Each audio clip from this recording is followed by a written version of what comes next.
Hey everyone, welcome back to another episode of All Things Dodgers. My name is Alan Ruiz, and we are here to talk about the Dodgers' latest series win against the Miami Marlins. But before we do, please, if you haven't gotten the chance yet, subscribe to my channel, leave a like on this video, click the notifications bell, leave a comment down below as well.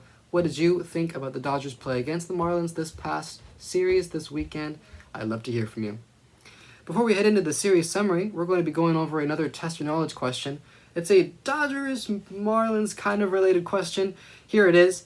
Which Dodger was a team leader on the Miami Marlins before coming to LA for the 2023 season? Is it A, Jason Hayward, B, David Peralta, C, Ryan Yarbrough, and D, Miguel Rojas? So if you've been keeping up with who the Dodgers have gotten on their team for this season, you may know this question. So stick around, please, if you want to find out the answer to that.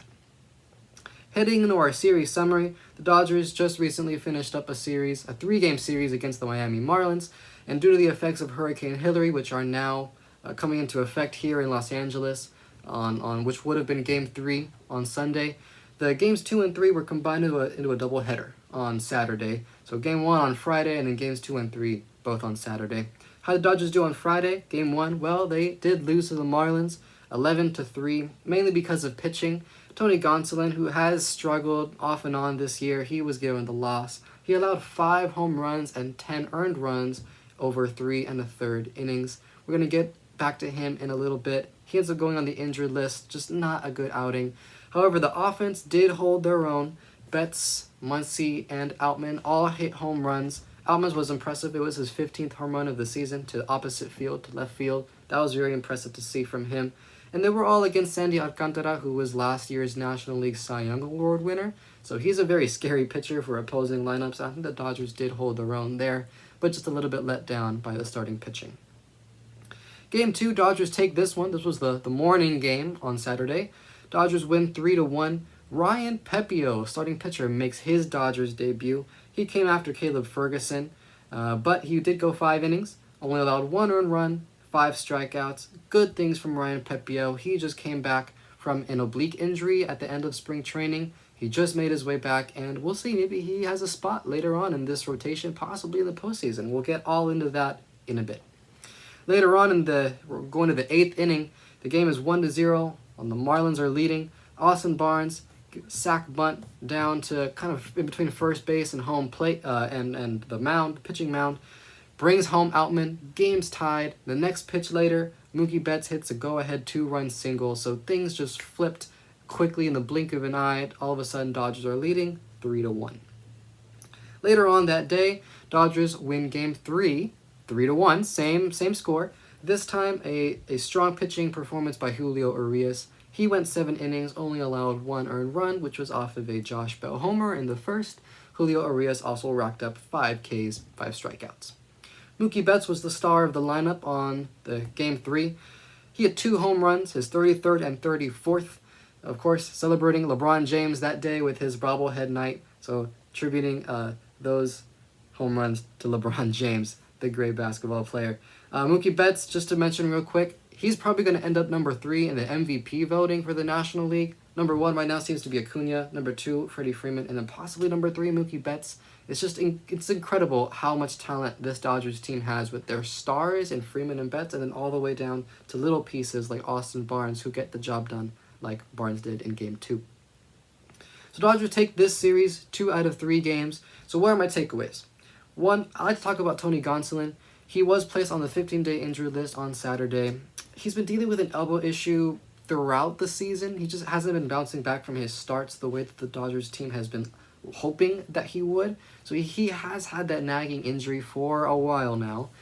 Dave Roberts has come out and said Gonsolin is most likely not going to pitch again for the Dodgers this season. And well, okay, what's the short-term replacement? For now, it's going to be right-handed pitcher Brian Hudson. He's a relief pitcher called up from AAA, the minors team. But as far as starting pitching, is the Dodgers starting rotation going to take a hit, especially for the postseason starting rotation? Well, you still have Julio and you still have Kershaw, 2 aces in your rotation. You've got Lance Lynn, who the Dodgers added at the trade deadline. He's been very solid, eats up innings for them. You have the rookie Bobby Miller, who has just continued to progress. through July and August. Then you have possibly Ryan Pepio, who is making his way back from that oblique injury. He had a good first debut this season with those 5 innings on Saturday. Maybe he can continue to progress and be a multiple innings guy. You've got Ryan Yarbrough from the trade deadline. You also potentially have Walker Buehler coming back in sometime September also. So I don't think Gonsolin's injury is going to affect the Dodgers that much. Personally, every time he takes the mound, it's like hit or miss if he's going to do well that day. And so I personally don't have so much confidence in him. And so I think that this rotation won't take much of a hit. I still think they have plenty of depth, plenty of talent there that's going to take them through the rest of the regular season and into the postseason. So not concerned on that front. But of course, we hope that Gonsolin can turn it around, recover, and then maybe even come back next season if that's the case, but come back stronger, hopefully. So we hope the best for him. I would also like to point out the defense in this series. I didn't get to do a series breakdown of the Milwaukee series, but I wanted to talk about defense on both these Brewers and Marlins series. We'll just focus on the 3 games against the Marlins.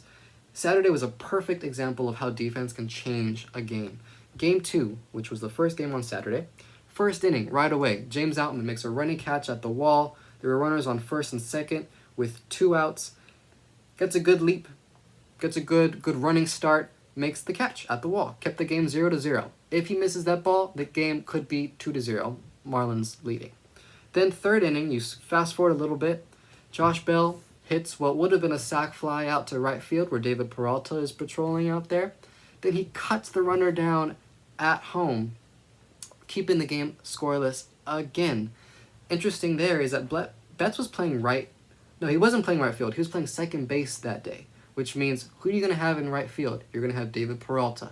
Still a very strong option for your outfield. So it just shows how much versatility this team has and making sure that they can put on the field the best team possible with the best chance of winning a ball game.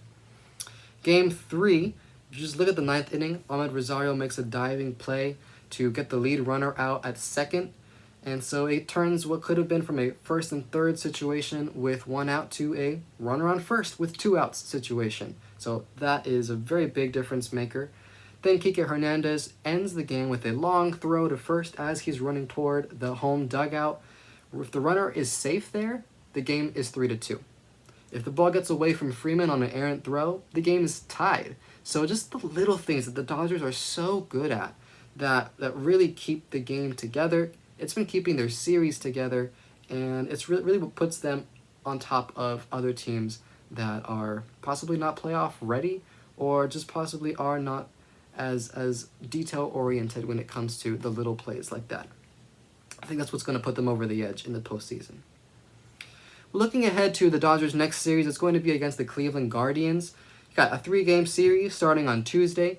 We got Bobby Miller versus old friend Noah Syndergaard. In 4 games with the Cleveland Guardians, Noah Syndergaard has a 5.06 ERA, so not a great number. This game is going to be kind of a homecoming for Ahmed Rosario, the Dodgers' new shortstop / second baseman, because if you remember, Syndergaard was given up by LA for Ahmed Rosario. So we're going to see Ahmed Rosario back in Cleveland, and then Syndergaard making a start against the Dodgers in Cleveland. Game 2 on Wednesday, it'll be Clayton Kershaw versus, I believe it's pronounced Xavier Curry. And then Game 3, Thursday, will be TBD for the Dodgers versus Gavin Williams for Cleveland. So looking forward to that series. Cleveland probably not going to be making a playoff push, especially after they traded away a pitcher like Aaron Civale, and then you got Ahmed Rosario. Seems like they were sellers at the deadline, not a postseason playing team. So looking forward to that series. Let's head back to our test your knowledge question. Let's put it back up there. Which Dodger was a team leader on the Miami Marlins before coming to LA this season? A. Jason Hayward, B. David Peralta, C. Ryan Yarbrough, or D. Miguel Rojas? It is D. Miguel Rojas. Miggy debuted with the Dodgers back in 2014, played with the Marlins for 8 seasons, and now is returning to the Dodgers. He came back this year. He's been a very good defensive first shortstop with some offensive turnaround as of late. So happy he's back. Well, thank you everybody for watching. If you haven't gotten a chance yet, please subscribe to my channel, leave a like on this video, click the notifications bell, leave a comment down below as well. Do you think that the Dodgers starting pitching rotation is vulnerable now that Gonsolin has gone down, What are you hoping to see out of the Dodgers in the upcoming Guardians series? Let me know down below. I love to hear from you. So thank you again for watching. Go Dodgers. My name is Alan Ruiz. I'll see you next time on the next episode of All Things Dodgers.